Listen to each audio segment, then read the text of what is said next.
Three, two, one. What's up, everybody? Welcome to the returning episode of the Royal Knights podcast. I'm here with the boy Brito. I'm here with George Dogantzis, absolute pro, wearing purple Gengar.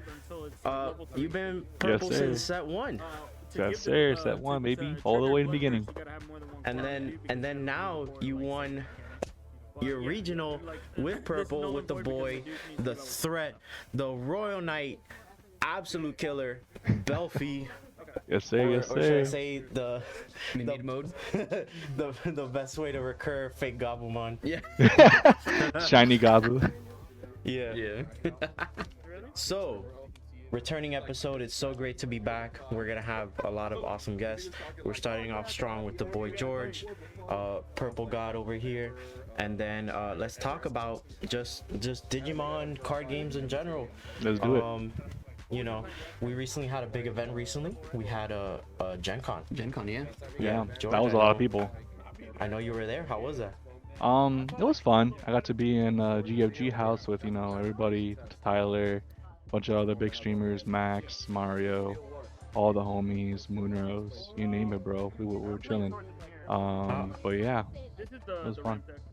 How is it like just like staying in a house full of all these insane people, all these pros, and just like grinding out game after game, just like then going to the event, being like, I fucking, I mean, I got wrecked. Day one, so now we gotta get back to the house, screw dinner, get back, game after game. This ratio Yeah. sucks. Yeah, I mean, it's great to be able to communicate your thoughts and like deck list ratios with a lot of people that are also very knowledgeable in that kind of field. It's great being able to be like, hey guys, so what do you think is like the best ratio here, and they can play test. The best way to figure out deck ratios is to test it and see if it works. If you don't test and see how it works, you'll never know. So it was cool being able to have good minds think alike in one room. And I know you and Brito have actually done a bit of testing as well, which is really good. I Yeah. know you offer the coaching and Yeah. stuff a lot of times, which is cool. Yeah, I do offer coaching a lot, so yeah, go ahead, Brito. Yeah, let me jump in on that. So last year, it was before I joined Team PPG. I remember I saw that Royal Knights Discord, they were like offering coaching sessions. So when I asked for purple coaching sessions, I got paired up with him, the purple goat, bro. He's a god, and he taught me a lot. And then I didn't really talk to him for like 6-8 months, and but since there, I was pretty much practicing everything he taught me, because up until that point my main, I guess, practicing was just playing at locals, but he helped me understand that when you're only playing at locals, you're only playing a small pool of players that will have their own little meta, because there's gonna be players that only like playing certain decks. He taught me to like start playing more online events like GFG locals, Mario tournaments, any other of the online tournaments, and that actually helped me get a better grasp of a lot of the actual meta in the community. So after that, I just became a lot better with matchups. And then recently, I asked him for more coaching session. It was actually last week. And how about you tell me how I did, George? Well, you definitely showed me that you are very capable of playing Beelsmon. Oh, yeah. I mean, it's all You're being like, played, listen, bro, listen. I can guarantee beat you with playing Belf. I'm like, oh, okay. Let's try it out and see, right, bro? It wasn't even close. I did 2-0, but like it was because of all the practice I had in that matchup. And Yeah. because that Yeah, sneaky he tech I showed definitely- you, the Ballmon, Impmon thing. Oh my god. Bro, when he did that, I'm like, that's crazy. Yeah. And it's crazy now because like there's been like improvements with a lot of players, but I'm also seeing like on the Facebook groups like a lot of players like are getting like, oh, like I'm getting wrecked over here, I'm getting wrecked over there, I'm feeling like quitting the game, and like a lot of people are talking about that. So it's like, I don't know, like why, like I don't know what it is really with their environment, or maybe this lack It of, could be just like the local scene, honestly. Yeah. It also, yeah, because it all depends on the community that you're in. And if you're in a toxic community that doesn't want to uplift you and help you along the way, then I can see how people can complain, and it does feel kind of bad. I generally like to give advice and help people. With my specialty is purple and yellow cards. So if you want coaching, or if you want like a better mentality in playing your decks and or like playing in general, you can always hit me up and I'll help you along the way.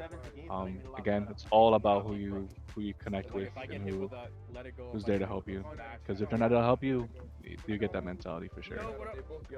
Yeah, we're actually very fortunate in South Florida. Like we have a really awesome Digimon community. Yeah. Yeah. We're very fortunate on that. Yeah, and we're gonna take a trip. We're gonna make it a vlog, visiting the boys. I think community is a very big thing. Every player should focus on. Yes. And I think visiting different locals probably promote different locals. Like is in itself promoting the game to try to uplift and get people to like go out and play more, Yeah, I agree. Yeah. and then like I'm actually kind of excited to hang Yeah. out with Tyler in these few weeks. yeah, it's gonna be insane. And it's crazy because like it seems so far. Sometimes it may seem a little far. Like we're gonna take a 2-hour drive up there, obviously, but it's like 2 hours. It's like when you really think about it, it's minuscule in driving amount. Because like I can spend 2 hours on Netflix, like that's already the drive to like go see our boys. So it's just like what kind of time out of the day Exactly. you wanna choose to own this craft that may seem sacky at times. It does. It does. Security control. It does. But again, it's all about how you navigate your matchups too. Yeah, absolutely. So Absolutely. so out of Gen Con, how diverse was the field? Very, very much so diverse. There was a lot of everything actually. If I remember matchups correctly, it was like one of every single deck that was in the meta. It was like one hunter, 1 to 2 shine, of course, like one royal knight. Well, like everybody, like every table I looked at, it was different matchups the entire table. I will say in day one, the top tables were shine and hunters, and like 1 or 2 royal knights here and there. Did you That see was any day Beelsmon? one. No. There's only one person that was top tables in the finals ish. That was my boy Bepsi. Okay. Shout out to Bepsi, but he did lose the last round, kind of unfortunate. But yeah, he was playing Beals. Okay, cool. Day 2, it was a different kind of format because it's best of 1, 25 minutes. So people opted to play different decks that were more high rolling. Consistent. So like Red Hybrid was a more represented deck. Belfon, but of course it's a pilot deck, so you gotta pilot it correctly. Stuff like that can just end games quickly. And like the guy that got top 16 playing Doorbrick, because of course people don't expect it, and then there's one game, that's it, it's over, and you're like, oh, I can't play game 2 because it's only best of 1. So Yeah. stuff like that. We're definitely Okay.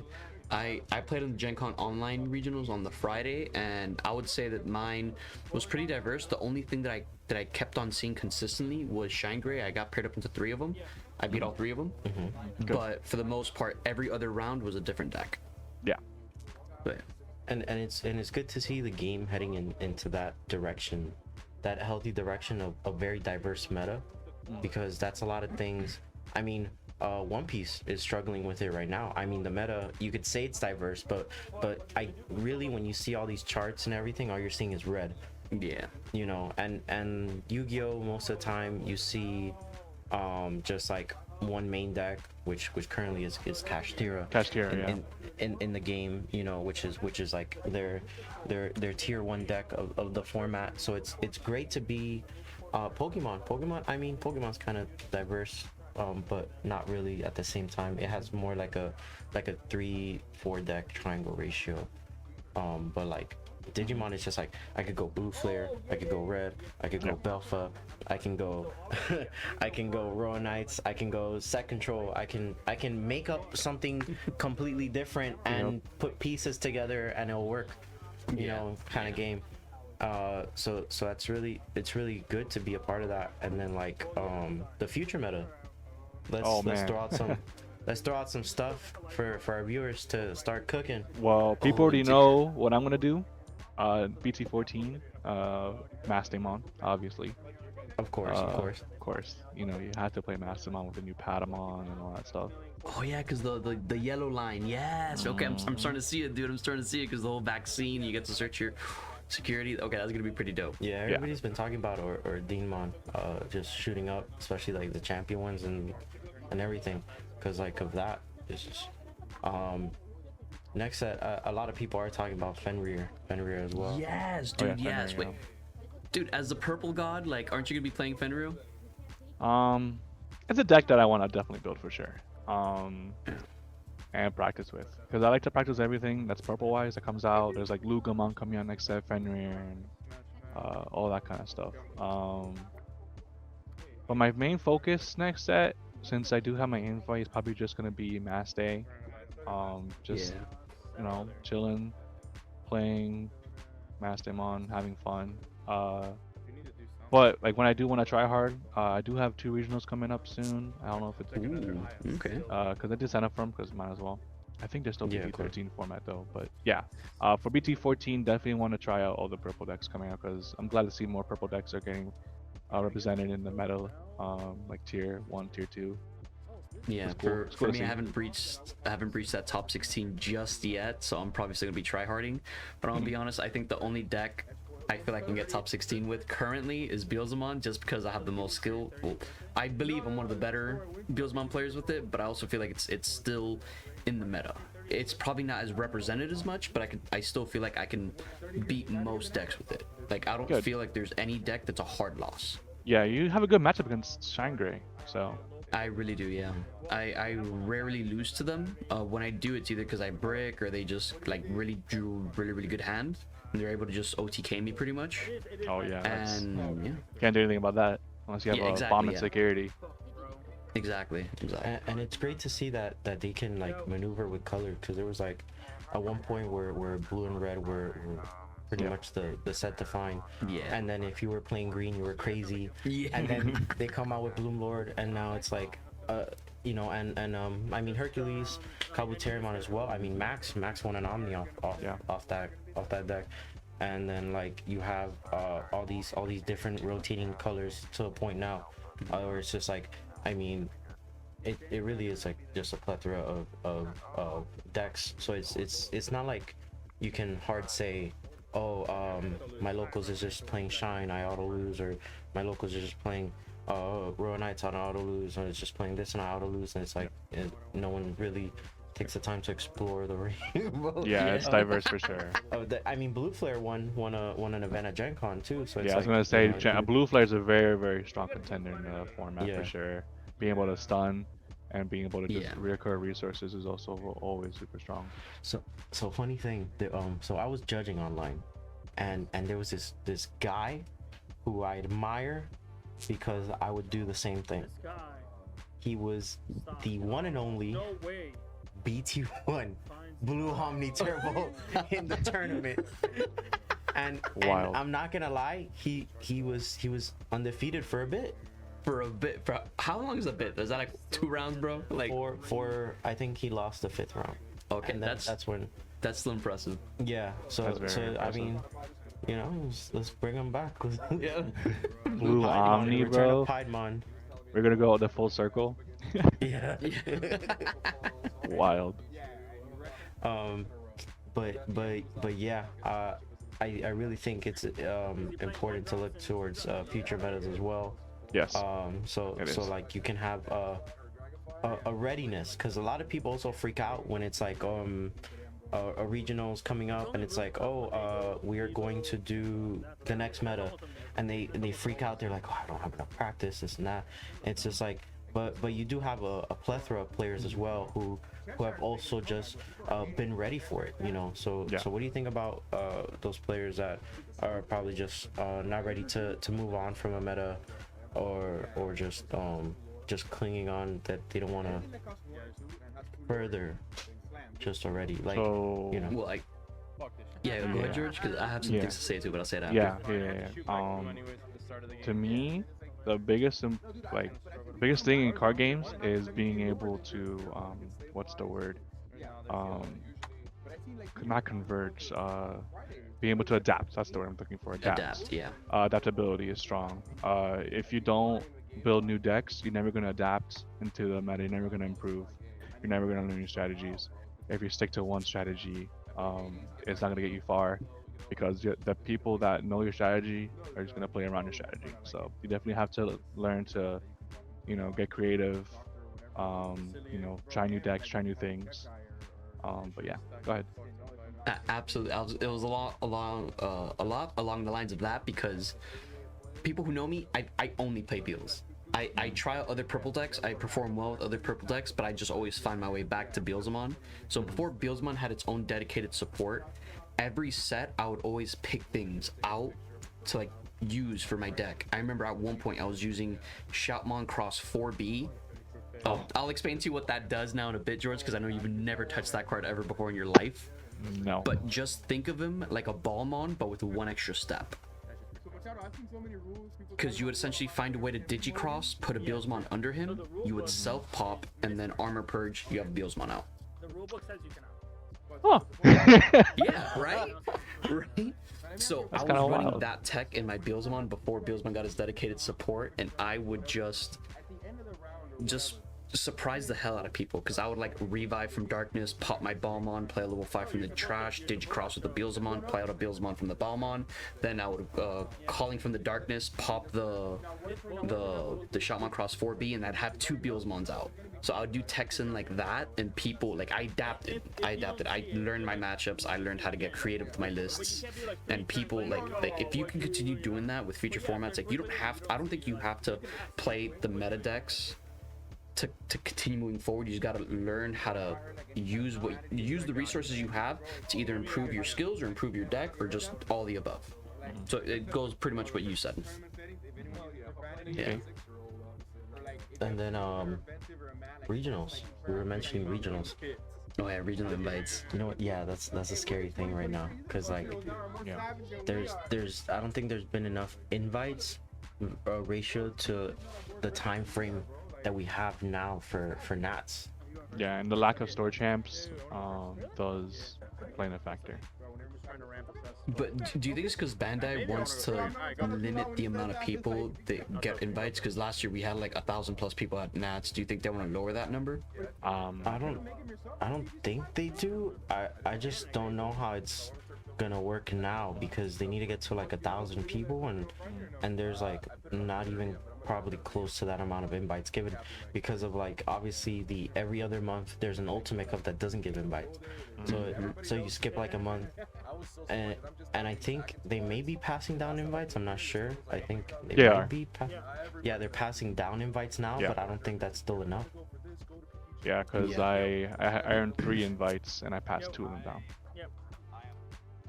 Whoa. Cool guy over here. Listen, man. But- one of them is a Tyler, so we'll take those. Hell Oh, yeah. okay, dope. That's dope. Okay, passing it over to a friend. That's dope. Yeah, but I do think also so a big thing now, it's last year there was more tournaments and conventions. Yeah. Yeah, is it just me, or is it like this year we have a lot less in-person tournaments than Yeah. Oh, for the sure, thi- for sure. The thing is too, a lot of people were complaining about having to pay the $40 con entrance. Okay, Oh, so yeah, that makes sense. Yeah, with people, they always try to find a reason to complain. That's just That's very true, yeah. that's just human now nature, we I see- guess. But now we see the effects of it. Now sure. we have less events. Yeah. Because I mean, as people forget, like it is very costly to rent out venues consistently for the 4 main TOs that are in North America. So it's like Core, Top Cut, Play TCG, I think. Play TCG, Yeah. PBG, and then there's our Canadian friends over there, Carta. And it's like, if you just like rent out a venue consistently throughout the year, while paying all staffing, and covering everything, while covering online events, and then like you know, nothing's eating up the cost of anything. So it's Yeah. you know, but at least like co-hosting with a convention was just like, you know, you had the revenue to not eat up a venue cost, you know, and it was perfect. We ran like how many events last year? Like just A like lot. in person. Yeah. It was like there 4 or was a 5, ton. right? There was a lot. There was like MomoCon. I mean, MomoCon this year, like we got lucky with. but, TCG like, Con and stuff TCG like that. cons, like Yeah. too many games. Like in Pennsylvania, there was like I think like 2 went on at the same time as well. It's like, you know, online and in person. I really want another Miami DigiFest. Let's talk That'd be about cool. DigiFest. You can't even look at Dude, I've complained about getting a DigiFest back. Yeah. I want some fest stamps. dude, yo, cool. exactly, man. I still have those sleeves that I got from DigiFest. Like, I'm not opening up. That's like a memory for me. Same. I still have mine sealed. Yeah. I lost mine. Now if you try to buy them, they're like 30-40 bucks because people are like, they're like, Yeah, Because only one of a it was kind. a one-time you know? thing. Yeah. Yeah, exactly. and then Wait, you would get your Nats invites if you got top 16 at DigiFest, right? no, but you got like, Hella good pricing. Yeah, it was the Yeah. Lilith Mon. you got Mommy Mon, you know, Yeah, Mommy. You got Lilith, like it looked cracked, you know. Like Yeah. I think, that was way better than an Ultimate Cup. Like that was like our thing. When are we getting Digimon serialized cards? That's what I Right? want. Why does One Piece get the special treatment? Where's my serialized? Dragon I Ball don't know. too. I mean, Dragon Ball has the That's serialized true, Gokus. Where's Dragon our Ball serialized does. Omnis? That's Right? true. Come on, Bandai, do better. We want serialized cards. I want serialized Royal Knights. All of them. I Start from the top. I just want my Beelzebub. Leave me alone. Yeah, that's true. But I think that'd You be make cool. a I think point. I think it's our time to get like all of these benefits. Hey, the serious. community together has been, trying to get more IRL events all over Facebook when they post. Like, where's the IRL events? We need more offlines, and the community's been, PPG's PPG's next in-person event is in South Carolina, right? yeah, Yes. next Yeah. month I think. I'm actually gonna go to that one. I have family that lives nearby. Oh, nice. Yeah. Oh, let's go. Better get your invite this time. Oh hell yeah. Beals, dude. baby, let's do it. Yeah. Beals. Yes, let's go, dude. If it has to be Beals or bust, bro. It has to be with Beals. Has to be. Like I'm pretty sure if I play meta, I could probably do it. But like I believe Beelzemon is meta. I I mean, it's I fast. agree. It's fast. It's Yeah. fast. It's fast. 1.5 I for think- sure. Yes. But Yes. I think also a big thing is price support. Yeah, dude. I've not been enjoying the prize support over the past few like prizes. Our deck boxes are paper deck boxes. Dude, yes, bro. Like I don't think you can even fit sleeved cards in there, right? Not double sleeves. Not- Not double sleeved. Okay. I think Yeah. regular sleeve. I didn't mean, try, even, but yeah. even Vanguard gives you plastic, and that company is kind of poo-poo right now. To be fair, like at least they give you like a plastic deck box, like way short storage, like plastic. Those things are cheap, Plastic's cheap, bad for the environment, but whatever. Hey, it's better. I mean, better than the paper ones that we get. It's still better than a paper one. We're gonna build. We're gonna have fun building it for like 2 seconds, and then that's it. That's it, bro. It's like But four hey, if you corner, talk, four you corner, get and a- I'm done. You get a Pulsemon memory marker. Yeah. I'm not gonna lie. I kind of do like those little cheap Oh memory my markers. God. I don't think they should be. What are they? Top 32 Yeah, rising? it's really Yeah. out there. I feel like Is top it random? 128 Like you get a random one every time, or I don't know. Probably, I think there's like a rotation of 2 or 3 of them, right? I think there's like, Because when I got mine, it was just Dorumon. That was it. Okay. yeah, I think there's different ones. Okay, I would fight to the death if I were to get a little cheap Itmon acrylic. Oh. If it was top 16, bro. If it was for top 16 pricing, I would fight tooth and nail to reach top 16 just for the cheap Itmon acrylic memory marker. I think if you were a JoJo character, your stand would definitely be like Itmon, and then it'll digivolve into once you become stronger. Absolutely, my dude. Absolutely. But yeah, the pricing has been kind of crap. Like even Yeah. even a lot of like the I remember for like the prizing the participants, it was mostly just red cards that aren't even used in the meta anymore. Anymore. Yeah. The only card that I could see that was being used was the Shoutmon from Hunters. Yeah. That's pretty much the only one. And Savior. I mean, Savior people still play Jess. Jess is still a decently good deck. I'm not gonna lie, the new Jessmon support, I think it's actually a pretty good deck. Really? Yeah, because I kept on running into him in regionals and like I kept on running into him in the later rounds when I was still like up there for like top 16 contention. I didn't lose to him because like I know that matchup, but it was like I'm telling you guys, the deck is good. It might be still on the high roll end, but it's gotten a lot better. Nice. GX is a real card. Yeah, GX spans out all the sisters, man. Crazy. But yeah, the prizing needs to get better, dude. Cause like when the game started, obviously like there was a limited card pool, but we had all these different cards we got for regionals and stuff like that.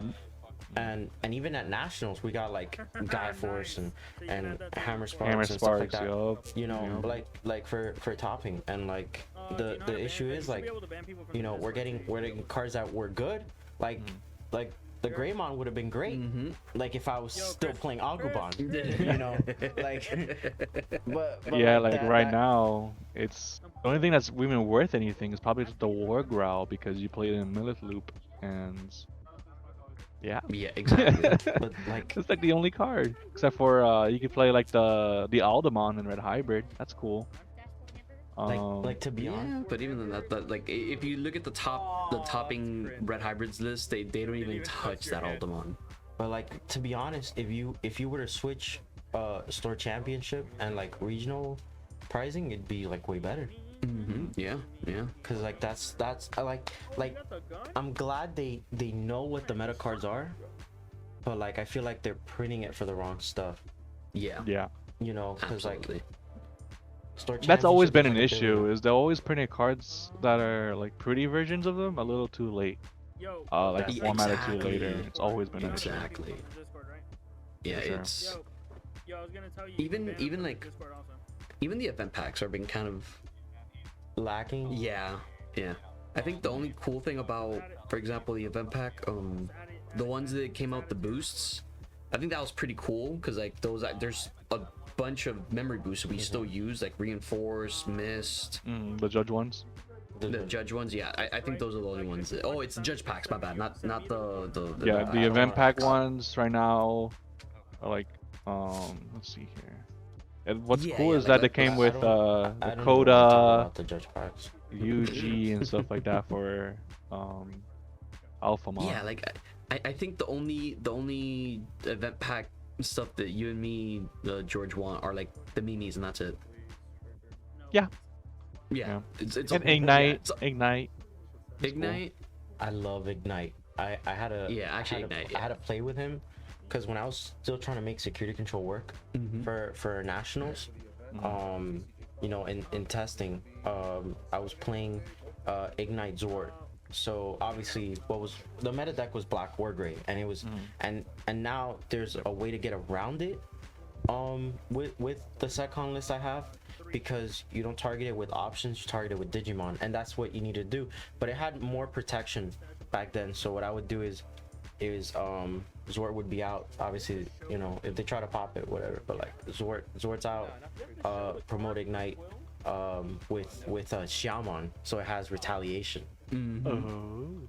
So you would swing into Wargray with Well, most of the time it'd be upright, but still it even if they won't hit it, right? yeah. They won't block. So swing, retaliation. At least I get a security check if anything. Yeah. Block it or not, but if it is suspended, Swing into it. swing into it. Retaliation. They're gonna discard, pop, Zord, pop. Yeah, so Ignite, when attacking, you pop one of your Digimon to pop Yeah. one of their guys. But keep in mind, it's since they're usually gonna reboot, they're usually gonna be upright. But Yeah, you could still target it with Ignite because Ignite pops unsuspended guys. 100%. So you pop it once with the Ignite, and then you pop it a second time with the. And at least back in BT11, a lot of Black War Gray players, they were only running the 2 layers of protection. the new Greymon, X, and then with the X antibody, and that was about it. That's the only protection they ran. Yeah, so that was actually a super strong combo. Yeah, that he popped a lot in our it was just consistently doing it against Black Cord Raid in the time race was the issue. Yeah, and trying to get the Zord out, like you either had to get lucky with an insecurity or find a way to evolve into it. Yeah, that's the thing. Like you maximize on Zords and healing to recur it, and then like you couldn't run a standard control list generally against Black Cord Raid because they would pop your tamers, which are or Yeah, super you cheap. have to hold the tamers for the Black War Grave because if they Yeah. do, they just pop it Yeah. anyways.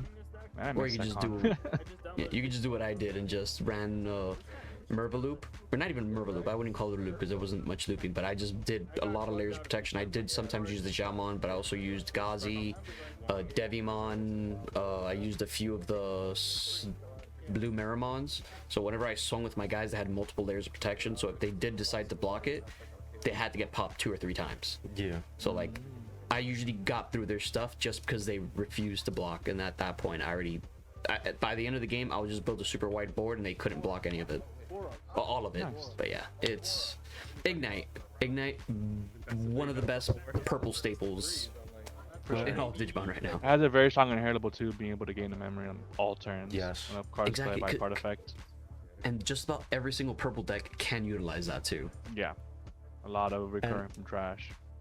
Absolutely. And the thing is, like, they know the meta, you know, the future meta, because they're printing it out, you know. So Exactly. it's just like, why not like make not even like make them look prettier, just alter them for exclusive regional stuff, you know, like altar Patamons that you probably run, altar Masters, like a better altar for Master, better altar for Erdine. The box topper is dope and all, but I think we need a better altar for Mass Day. Yeah, 100%. Like there's different things you could do exclusively for like regionals, and maybe even like make like what One Piece is doing, an offline and online difference, because they do have online cards that would come in a pack, and then offline cards that come in that certain pack. So like when it comes to Dawn, you can only get a certain number of Dawns, a certain card pool of Dawns in the online pack, and a certain card pool in the offline.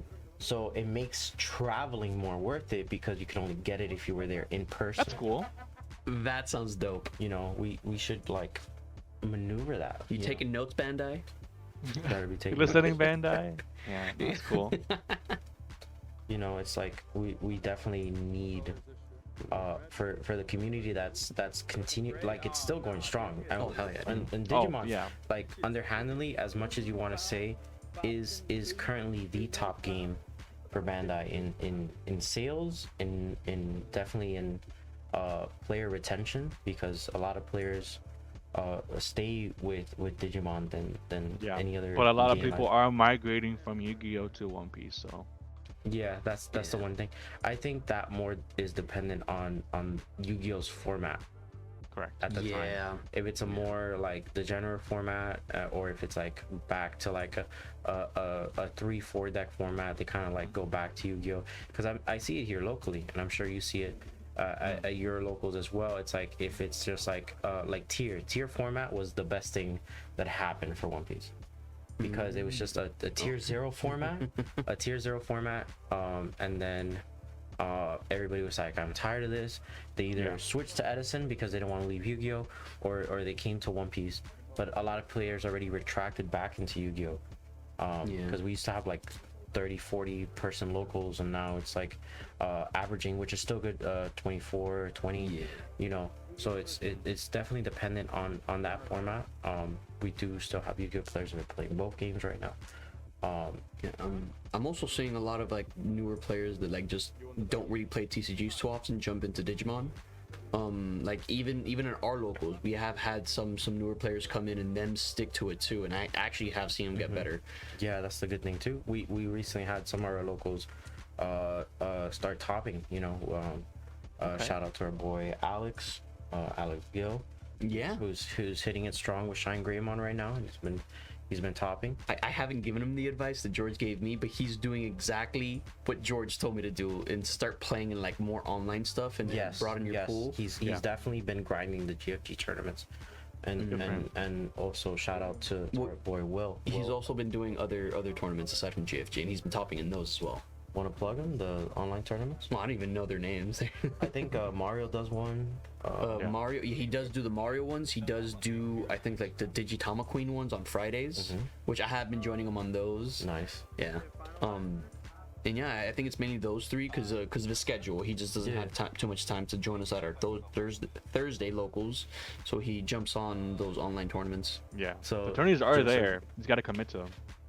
Yeah, exactly. So if you don't have a strong locals, or you have a different day that your locals is, you know, jump online, guys. There's always a tournament to be ran. You know, I would advise a lot of people to join the Facebook group. Yes. on Facebook, and just ask.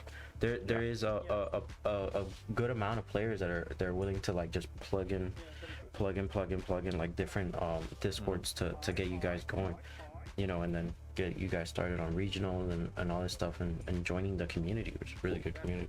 Now that we're kind of talking about like these online weekly tournaments, I do want to bring up the fear that people have when they come into stuff like that, and we've even heard a lot of stuff about this recently, and cheaters online. Oh, that's true. Yeah, like what tips can we give people to like avoid that? Because like for me, I like to think that just about everybody that you play against are not cheaters, and they have the same fear as you. So oftentimes I get paired up into people that when you present your deck for them to cut, or for them to say how they want to cut it, they want to do like, oh, half, then do the top 20 to the bottom, do this and that. Those are the people that are most afraid. But I do want to bring up the fact that when people do cheat, it's not when they're shuffling their deck, it's when they try to do stuff outside of camera. So I guess when you notice shifty things, what I like to do is always ask for a hand count. And people that know how I play and people that know the way I do my things, is I always make sure I know what their hand count size is. So I'm always asking my opponent, how many cards in hand? You should have 7 right here, right? Because you did Vault and you plus 1 off here and blah blah. I always pay attention to hand size, because that's obviously the biggest thing with cheaters, is they'll just grab cards from outside the camera range. And again, if you notice something shifty, don't be afraid to be like, okay, what's your hand size count? You know, every turn, starting from the beginning, so that way you do know how many cards they discarded and stuff like that. And I think as purple players, we naturally just have those counts in our head. Yeah. Also, don't be afraid if you do know something shifty. Call a judge and ask the judge if they're willing to sit here for the round. To watch your opponent, because again, you never know. So yeah, that's what the judges are there for. You know what's a funny thing? Everybody always hits us up after the match. They go like, well, somebody hits them with the. Oh yeah, and then every time, right? They'll reach around, put it in their hand, and then it's just like I think my opponent cheated. Yeah, I think my opponent cheated. So why didn't you call it out at the time? You know. Exactly. So, I was very fortunate that I don't have that many occurrences, if not any. I haven't really bumped into. Yeah. But then again, I'm sure we'd only really see them at like regionals, at like big stakes events. Like, but when you're playing in these like local online tournaments, I've not run into anybody that has been a problem. Maybe just one person, but that person's already been dealt with. Yeah. Everybody that I've played with up to this point has been great. Yeah. Good. So when it comes to cheating, I guess the 2 tips that we said here is, don't be afraid to call a judge during the fact, not after the fact, and maybe also record your games. If you have the equipment to do so, they're just literally downloading a app on your computer to just record. Yes. Always, save those clips so that way you can always look back and show the judge after, like, hey, you have video evidence of this person cheating. So. And then post it on YouTube and share with the rest. Yeah, with myself, this is back in like BTE or BTE 1.5, BT4. I think Danny remembers this. There was a player that was very, very, very well known for cheating. I don't want to know if I want to say his name or not, but yeah, there was a player that was very known for cheating. This is back when Digital Coliseum was still a thing. For Digimon. This is way back before Bandai had their events. Yeah. It was round 5. I played against his opponent, and like Tyler also played against him and stuff like that. And he will take out cards from his desk that weren't even in his deck list. So luckily, it was Max and who else was streaming with Max? It was Max and Joe Dobby, I think, were streaming the event, and they have video footage of him using that card against me. So when we look back to see his deck profile that he submitted for the event, it wasn't in his deck profile. So get caught, bro. Get caught. So he was banned, I think, from Bandai. I'm not sure. I forgot. It's been a few years that happened. Yeah, but yeah. And pretty much you're able to catch him because of the recording. Correct. Cool. So yeah, so cheaters. I mean, you record, make sure to call a judge. It's definitely a really big thing about calling a judge. It's definitely something you to do. Because if you don't call a judge, then what's the point? Right? Like, and you call them after the fact. It's like, and then you hit them with the, I also don't have a recording. Oh my! So it's like, God, dude. it's like the biggest he said she said. What proof do you have? So it's like definitely, if you are going to do online tournaments, any tournament in general, there's going to be cheaters everywhere. There's cheaters in sports events. There's cheaters for card games. There's cheaters for everything. So some people just can't do it by themselves. They need this mythical help. Instead of just get more better. Yeah. Mythical. So would you guys agree that cheating is pretty much like maliciously just like essentially grabbing a card from anywhere that's not your deck and just trying to use it? Because the reason I ask that is because I've run into stuff that other people can be perceived as cheating. I wouldn't see as cheating. Is someone essentially using their effect incorrectly.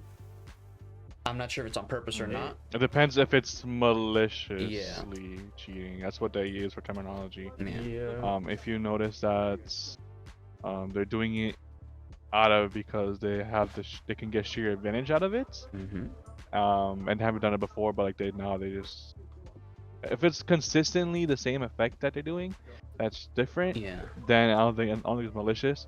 But if it's like the one time where this change of effect won him the game, essentially. Yeah. Right? Then, maybe. Because like It depends. the closest thing to cheating I've come across, which I wouldn't consider cheating, is just someone misusing their effect or trying to against me. Is, for example, I was playing against a Justmon player in the Gen Con regional, and they had a full board of Sistermons and the GX and stuff like that. The GX was the only blocker with the other Sistermons because they had the Blanc.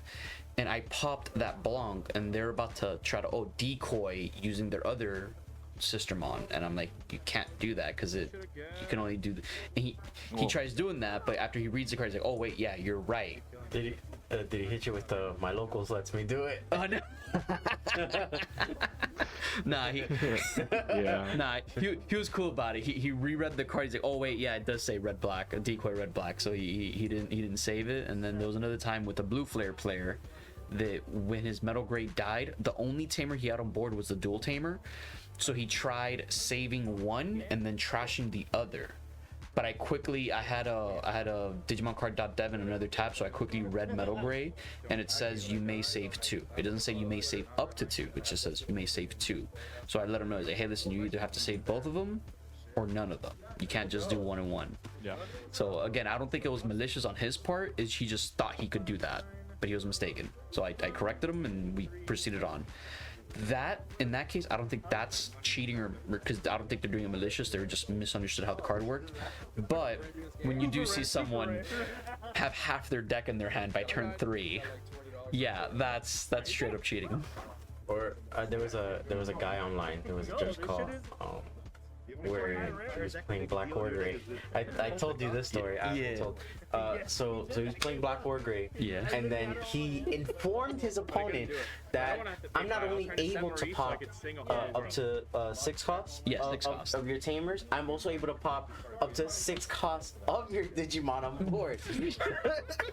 This guy's goated. He's so good at this game. Not total cost, just 6. So 6th here, 6 here. 6 here, 6 here. Yeah. Both sources. My locals let me do it. he hit Wow. my locals. But my locals let me do it. So you're saying that War Gray is the most powerful level 6? 100%, bro. Black War Gray, yeah. According to that Bro. locals, yes. Yeah, maybe we're wrong. Maybe Yeah, we're using Black the War Gray card is just the best level 6 in the game. 100%. Heard. I do Heard. think there's a lot of ways of cheating. There's also a lot of people who are really good with just stacking cards, like really good. Yeah. At the first TCG con in Tampa, I like this guy. where I got absolutely mollywopped into the ground. You know, I was just I had multiple decks built. I was just really on the OTK train, and you know, it just sometimes you as a player, especially early on in that Digimon career, I was like, I was very reluctant to understand when a deck doesn't want to work for me as much as I want it to, you know. And sometimes a deck just doesn't agree with you for X, Y, and Z reason. No matter how you shuffle, just hates you. yeah, no matter how you shuffle, no matter what you do, the deck just doesn't agree with you. And I couldn't get it past myself to just give up the green OTK and just play the War Greymon that was just getting me Lucimons left and right to summon and do all these things. Yeah, Lucimon's been there for me since day one. I remember. You know, so it just is. It is what it is. You know, I mean, we play tested in the hotel room, and you saw I was just getting donked on by my own deck, and then I played some. I forgot what rogue deck I brought out. I think it was the Black War Gray promo. Like, you guys were like, what is this doing? and I somehow the one that like Digiburst yeah, 2 whatever. and somehow I won with that one. You guys are like, what? Yep. Yeah, I was like, what? I think the biggest rogue deck of the century that I won against a pro with was the Parasitemon, the level 6. Oh, you told me, yeah. Oh, the green one, right? The green one, yeah. I beat Ying with it. And he was like, what does this deck do? And I was running plugins and this, and I beat him one game in the match, but it was all I needed to. Dude, it's the one game you need to say you beat that pro. With the trash, the biggest trash of a deck. I still remember you talking to me about that. That's card. awesome. I feel like people need to explore the other half of the cards that come in a box, you know. Sometimes Hey, listen, I used Shotmon Cross 4B unironically, okay? I think I've done that. That's the biggest thing with players, is they need to be able to, you know, use your imagination. Yes. Because again, Danny knows, back when I first started, I created a deck based on just the bulk cards. I wasn't even like in a tier list or anything. It was Yellow Mastermon with yellow base, but it was playing Petermon, Tinkermon. It was playing, you know, stuff like that, and you know, it was consistently beating the best deck of the format and the other decks. The only thing that I didn't beat was green OTK. Of course, you know, use OTK, so I can't beat that. But yeah, he's got to be able to think outside the box and, you know, utilize your. I mean, to be fair, back then it was a much simpler time compared to now. There wasn't like any archetype decks. It was just very powerful cards. The only archetype we had, I think, was Grandis without the Grandis. Yeah. Right? Yeah. It was Grand Kawaga. Yeah. It was just Grand Quagga. Yeah. All right, let's not dismiss back then, okay? Yeah, back then. You know, for what the set was, everything was pretty. I mean, you had to be more careful back then because there was no way to really climb back up.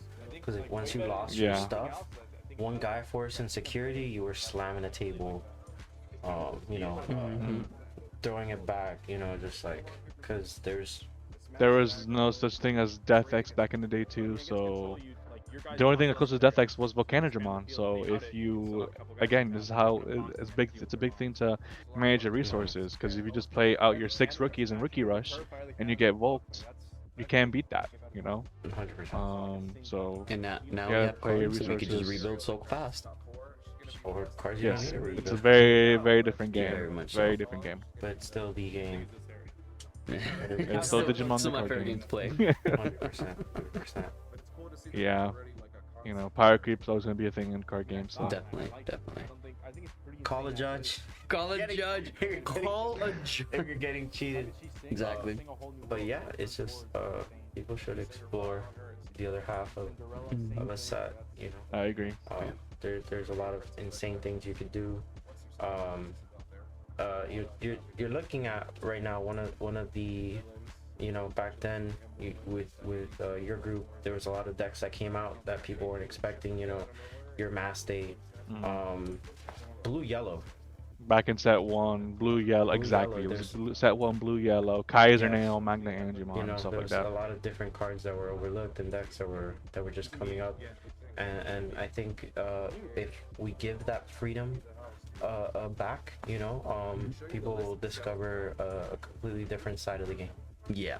Exactly. I agree. It's just people again, this is the majority of every card game player ever, is they just look at meta, which again, I don't blame them for, and they just look at, okay, this is the meta, this is of course the most consistent decks of the format. And that's it. There's no, Yeah, okay, we can make our own. There's no Yeah, creativity. they put themselves in a box. Yeah, I've always been the type of player and person and deck builder that always thinks outside the box and looks at other cards in the pool, because I don't want to be so hyper focused on, okay, this is the only way to play this deck. That's not correct at all. There's always different ways to play the deck Absolutely. and different ways to build decks. So Absolutely. 100% agree with George. 100% agree. Call a judge if you're Call a judge. that's gonna be a joke going forward. Just call a judge. Call a judge. We'll make it a shirt. Call a Judge, he's playing a random bulk card from BT4. Call a judge. I mostly want to do it to piss off Nightmare. We're gonna make a Call a Judge shirts, and then people are gonna say Call a Judge, and then all the judges are gonna be like looking around like, what's going on? What's going on? Oh no, I was just saying the joke. I was just doing the joke. Oh, Nightmare. I love that Yeah. homie. Alright, yeah. So we're gonna wrap it out here. Yeah. Definitely have to ask the question of the podcast: which Ronite are you? And I need to know which Ronite are you, George? Omnimon, baby. Ooh, the boy, Brito. Everyone knows I'm a Magnamon stan. I mean, I grew up with the movie and the cover art. I was like, bro, that guy's gold. That guy's awesome. You know, back then. You know, so that's my homie right now.